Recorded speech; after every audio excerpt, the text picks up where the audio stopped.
Inside the attic of the vacant home, investigators made a chilling discovery. The body of 34-year-old Taryn Winters, beaten to death. Nearby, a pipe wrench lay next to her body. And in her bedroom, a gray hat and blood splatter painted a grim scene. Their relationship showed that they had only met a few weeks before her death. Chambers had been living in an Inglewood. Y'all went down over a $7 cash app. What the hell was going on, gang? 34-year-old Taryn Winters, affectionately known as China to family and friends, was a vibrant mother who was known for her fun-loving nature and deep bond with her 14-year-old son, who was her world. He wasn't just her child. He was her best friend, and the two were inseparable, often seen together everywhere they went. Taryn was the heart and soul of every gathering. A beautiful soul with a contagious vibe that always brought people together. She was a loving sister, a proud mother, a devoted daughter, a fun aunt, and a cherished friend. Above all, she was a twin sister, and her laughter and smile were unforgettable, always lighting up the room. Her friends described her as kind-hearted and always ready to laugh. She had a quick temper, particularly toward pretentiousness, and embraced her unique sense of style with multicolored hair, bold eyelashes, and makeup. Taryn was often seen wearing a purple cross around her neck, a symbol of her faith. Yes, However, Lord. beneath her lively exterior, she carried the heavy grief of losing her mother, a loss she continued to struggle with deeply. In a post from March 2023, she expressed her personal struggles, writing, "I have me and Darren. I'm glad I don't depend on anybody but my God. Been through so much, I think I'm going to write a book called My Life, Taryn Winters. Who would buy it? If not, I don't care. I'm starting not to care about a lot of shit and people, staying to myself." Although life wasn't always easy, with Taryn and her son living in a vacant home, she managed to make the best of it. After losing her job, she and her son moved into the vacant home about 3 months later. Hell no. With the house in disrepair, they had to be cautious, particularly when it rained, as parts of the house would crumble. Despite the hardships, they made do, washing up and charging their phones at friends' homes. Taryn had been working hard to gather the resources needed to apply for an apartment in Indiana, hoping for a fresh start. Her son was eager to leave, but neither of them had been overly concerned about their safety at the time. Her older sister had been deeply worried about them, especially with Chicago's harsh winter approaching. She repeatedly urged them to come stay with her, concerned about the dangers of living in an abandoned building. But Taryn, ever independent, would always decline, determined to make the best of their situation and continue pushing forward on her own terms. I ain't gonna lie, I'm gonna have to disagree with that, bro. I respect it, but I'm gonna have to disagree, gang. If you're homeless and you got a kid and you ain't got nowhere to stay, gang, and someone's offering you, your sister at that is offering you somewhere to stay, you should have went with her, gang. I ain't even gonna lie. I don't care if it was in the projects, none of that, bro. It's better than sleeping in an abandoned house. No water, no electric, no heat, no food, no none of that. What the hell? You feel me? That's wild, gang. And I ain't gonna lie, like, this is why we have to self-improve, bro. And I'm not trying to say she was a bad mom or she was this or that, you feel what I'm saying? But we all have to keep working so we get into the position where if we do lose our job, we ain't gotta struggle or be homeless. We got money to sit on that we can sit there and be cool for 2 years, 3 years, 4 years, 4 months, 3 months, 2 months. You feel what I'm saying, man? It's a sad situation that she went through, bro. And I feel bad for her son that he had to go through that, man. Real talk, bro. I ain't gonna lie, bro. If I was her, I'd have been working 3 jobs. 3. You all heard me. 3. Oh, God. But I don't know how she would take care of her son all day. She probably worked when he was at school all day. And then I don't know how else, bro. I would have put my sister was offering, son, you got to go stay here. I got to go work these 3 jobs. I hope you can understand. I hope if she can take him to school, like, you feel what I'm saying? Shit like that, man. You got to go get it. But you got a kid, it's hard, man. She found strength in adversity, always determined to stay positive for her son. Yet, on the morning of December 8th, things took an unimaginable turn. Her son, unable to locate her, became worried, prompting him to contact police. Oh, Lord. Nothing could have prepared her family and friends for the devastating truth that would soon come to light. On December 9th, the police were called to a vacant home on the 7,000 block of South Normal Boulevards after receiving reports of a missing woman. After conducting a thorough search of the property, authorities made a horrifying discovery that would forever change the lives of the victim's family and friends. Inside the attic of the vacant home, investigators made a chilling discovery. the body of 34-year-old Taryn Winters, beaten to death. Nearby, a pipe wrench lay next to her body, and in her bedroom, a gray hat and blood splatter painted a grim scene.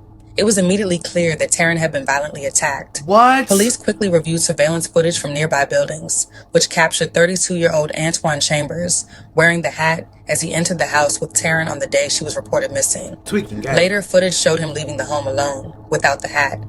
2 days after the murder, Taryn's phone was found discarded in a nearby alley. A deeper investigation into its contents revealed 2 disturbing photos of her body. What a $7 the hell? cash transfer from Taryn to Chambers, and the deletion of his contact information. $7 Further examination of their relationship showed that they had only met a few weeks before her death. Chambers had been living in an Inglewood halfway house, just a few blocks from where Taryn and her son lived, after serving a 12-year prison sentence for criminal sexual assault. Oh, He had been hell paroled no, in March bro. 2024 and was listed on the Illinois State Police's sex offender registry. Wow, The news of Taryn's brutal murder dude. sparked outrage on social media as her family and friends expressed their shock and anger at Chambers' actions. As if killing Taryn wasn't horrific enough, he took it a step further by using her phone to post on her social media accounts, tormenting her loved ones in the process. Tomorrow I'll go back to where she at and take a picture. It's wild. Wild. What are you doing, bro? Like, what is you doing over $7? Cash out. I'll send you the $7 right now. Like, what the fuck? Nah, bro. That's fried. That's fried, bro. That's sad, gang. I ain't even gonna lie. Like, what the hell?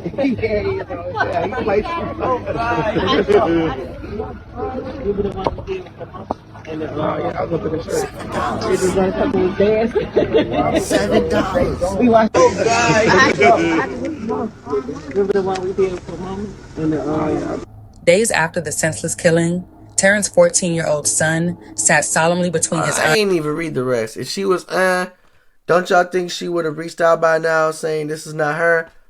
She with her mom. Wow, he's wild. Days after bro. the senseless killing, Taryn's 14-year-old son sat solemnly between his aunt and uncle in court, his hands folded bro. in his lap, as a prosecutor read the murder charges against Chambers during his first appearance at the Layton Criminal Courthouse. In the aftermath of her death, Taryn's older sister plans to take custody of her nephew, who is in the midst of 8th grade and dreams of becoming a veterinarian. The 14-year-old agreed to leave Chicago, stating, God. "I don't want Good to be idea. in Chicago anymore. The bad memories suppress the good memories." Uh-huh. He will move to a city about 2.5 hours away to start a new chapter of his life. Taryn's family is left heartbroken, but they are determined to carry her memory forward. That's A judge wild, ordered bro. Chambers to be held without bond, citing the brutality of the circumstances and the rapid timeline between his meeting with Taryn and her tragic death. The tragic story of Taryn Winters serves as a stark reminder of the dangers of trusting individuals with dark pasts and the unpredictable consequences of abusive relationships. But I ain't gonna lie though, she probably didn't even know. She probably didn't even know he was all that. She met him 2 weeks ago, gang. She ain't know, bro. She's like, dang, I like him. He cool. This and that. We got a good little vibe going. You feel me? She was rocking with him 2 weeks later. Like, damn, bro. Like,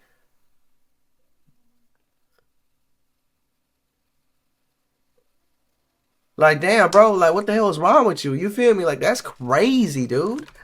It highlights the importance of recognizing red flags and protecting oneself from potential harm, especially when someone with a violent history enters one's life.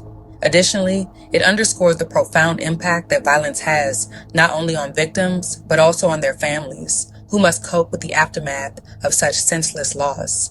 Taryn's story also illustrates the need for awareness of the risks posed by those with unresolved issues and criminal backgrounds, as well as the necessity of strong support systems to help individuals, especially children, heal from traumatic experiences. Oh, God, Rest in bro. peace, Taryn Winters. Oh God, bro. And I ain't even think about her kid, bro. Imagine the trauma that her kid going through because of this situation, gang. Like, that's terrible, bro. I'm happy that they got the kid out of Chicago. That's for any kid that's in Chicago. Get him out of there. And it's not a board mission because he's soft and you scarier than that. It's just being smart, making smart decisions for your future. Instead of being in a cell or in a body bag, you could be in the burbs. You could be in a regular real neighborhood. You could be on the block playing with the kids if you're young. You can go meet some homies. You can actually go kick it at school without worrying about somebody having a pipe in there or something. You can actually focus on self-development and personal growth, and you can actually get to where you want to be and learn yourself, gang. I just don't get it, bro. Like,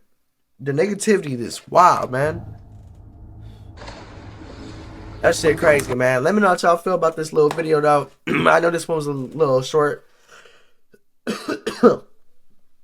But this shit crazy, though, man. Y'all, everybody out here, man, y'all stay safe. Y'all stay about the way. May she rest in peace. I say condolences to her and her family and her son, man. I wish her son the best. This is wild, bro. I ain't gonna lie. 2 weeks after knowing somebody is crazy. And this could happen to anybody. You could be talking to somebody for 2 weeks. You would never expect somebody like somebody to do you like that. Like, you would never know. You feel me? In 2 weeks, you're not going to look up criminal history, social media. You probably seen them on social media. You're not about to sit there and investigate and do all these extra stuff. You probably only seen them probably 3-4 times. You feel what I'm saying? You ain't see them every day probably. Like, damn, man. Y'all stay safe out here. Y'all stay safe out here. You feel what I'm saying, man? It's crazy, man. It's on with y'all. Let me know what y'all feel about this video. Like the video, share, subscribe to the channel. It's on with y'all, man.